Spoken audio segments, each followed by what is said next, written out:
겁니다. 재밌지 않아요? 자, 그래서 여러분의 상식을 좀 더 높이면서도 여기에 딸려 있는 여러 가지 이야기들과 사랑, 신, 자, 이런 것들을 잊지 마시고요. 여기서 전과 확대 좀 더 넓혀보죠. 자, 이 사람도 유명한 사람이에요.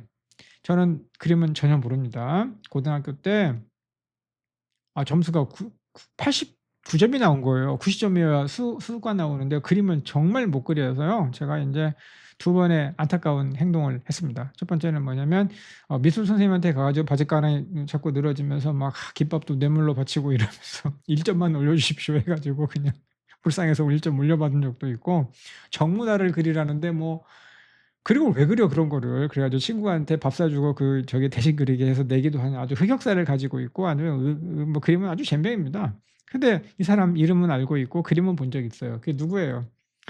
자, 빈센 반 고흐 되겠습니다. 자, 이 사람 아주 유명한 사람이죠. 자, 반 들어갔으면 이 사람은 네덜란드 사람이에요. 독일 사람의 귀족이었으면 폰 그랬을 거고요. 이 사람이 만약에 프랑스인이었으면 드였을 거예요. 근데 아무튼 빈센트입니다. 이 사람도 잘 알려져 있지만 말이죠. 이 사람을 물심양면 도와준 그 사람이 하나 또 있습니다. 이 사람의 동생이에요. 동생이 형의 이 모지리 같은 형을 갖다가 잘 간수해 줬대요. 자, 그래서 이 사람의 이름이 뭐냐면 테오 반 고흐예요. 태호예요, 태호. 여러분 딱 보니까 무슨 느낌이에요? 우리 가수 태희 보셨었잖아요. 이 사람도 이름이 신이에요. 놀랍죠? 신의 뜻에 따라서 인생을 살겠다라고 살으라고 아버지가 지어주셨는지 그건 잘 모르겠습니다만 아무튼 그렇습니다. 자, 그래서 이번에는 사랑과 신 이런 단어들을 또 확대를 해 보자고요. 자, 넘어가 보시면요. 철학. 철학은 모든 이 철학 교과서, 뭐 철학 입문 이런 책에 철학의 이 어원에 대해서 설명하고 시작을 합니다. 근데 philosophy라고 하는 단어는 자, philos 라고 하는 그리스어와 sophia라고 하는 그리스어가 합성해서 만들어진 거다라고 나와 있습니다. 자, philos는 무슨 뜻이냐? 사랑, 아무르, 그쵸? 아마 요거의 그리스어 버전이에요. 소피아, 이 말은 뭐냐면 지혜라는 뜻이에요. 현명함, 안다는 것이죠. 따라서 이 philosophy라고 하는 단어, 철학이라고 하는 것은 지혜에 대한 사랑이다라고 하는 뜻을 담고 있다고 모든 철학 교과서 이렇게 시작을 합니다. 별 필요가 없는 이런 그 정의라고 저 생각을 하고요. 여러분은 앞으로 저하고 또 얘기를 하겠지만 무언가 근본적인 것에 대한 탐구를 뜻합니다. 나중에 얘기하겠습니다. 무언가 근본적인 것에 대한 탐구, 근본에 대한 탐구요. 언어 철학, 언어의 근본이 무엇인가, 법 철학, 법은 무엇인가를 따집니다. 자, 아무튼 자, 그래서 어쨌든 간에 소피아라고 하는 것이 지혜이므로, 자, 여자 아이 이름이 소피라고 하면 그래 현명해라 뭐 이렇게 되는 것이고요. 자, 성 소피아 성당이 어떤 성당인지를 이제 이해할 수 있는 것이겠죠. 이 지혜라고 하는 것은, 철학에서의 지혜라고 하는 것은 신이 개입하지 않는 인간의 이성으로 파악할 수 있는, 자, 그리고 지구 이쪽에 있건 반대편에 있건 위에 있건 아래에 있건 뭐 피부 색깔이 파랗건 노랗건 뭐 어쩌건 간에, 종교가 그 사람이 기독교인이건 뭐 이슬람이건 무엇이든지 간에 모두 동의할 수 있는 어떤 지혜, 결론, 법칙, 이것을 소피아라고 합니다. 철학에서는요. 그런데 기독교에서는, 종교적인 의미에서는 전혀 그렇게 얘기하고 있지 않습니다. 신을 빼면 아무것도 아니라고 얘기합니다. 그래서 이건 나중에 재밌게 얘기할 때가 있을 거예요. 자, 그러면 아마데우스라고 하는 말을 갖다가 그리스어 버전으로 바꾸면요. 테오필루스예요. 테오필루스. 테오필루스가 아마데우스예요. 자, 이게 뭐예요? 신을 사랑해 라고 하는 말고 착하게, 이런 말이 되겠어요. 자, 데우스가 뭐예요? 테오에 해당하는 거였잖아요. 아마가 뭐예요? 필루스에 해당하는 거였잖아요. 그러니까 우리는 이렇게 이해할 수 있다. 자, 그러면 테오 필루스, 알았어. 필루스, 필 그러면 뭔가 사랑한다는 거야. 그럼 이건 뭐야? 라고 생각하시면 훌륭하신 분입니다. 필립스.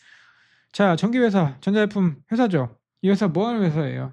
그래서 저도 이런 거에 관심을 가지잖아요. 그럼 저도 찾아봅니다. 자, 필로스하고 히포스하고 합성을 합니다. 이게 뭐냐면 필립이라고 하는 사람 있잖아요. 그 사람은 뭐냐면 필로스는 사랑한다는 뜻이고 히포스는 무슨 뜻이냐? 말, horse를 뜻합니다. 말을 사랑한다는 것은 걔가 무슨 뭐 승마냐 경마냐 이런 게 아니라요. 옛날에 말은 신분의 상징이었기 때문에 기마무사가 되고 싶다 뭐 이런 의미를 담고 있게 되는 것이죠. 자, 그래서 필립이라고 하는 단어가 그렇다. 성경에는 빌립보라고 쓰여져 있습니다. 빌립보서 해가지고 이렇게 쓰여져 있죠.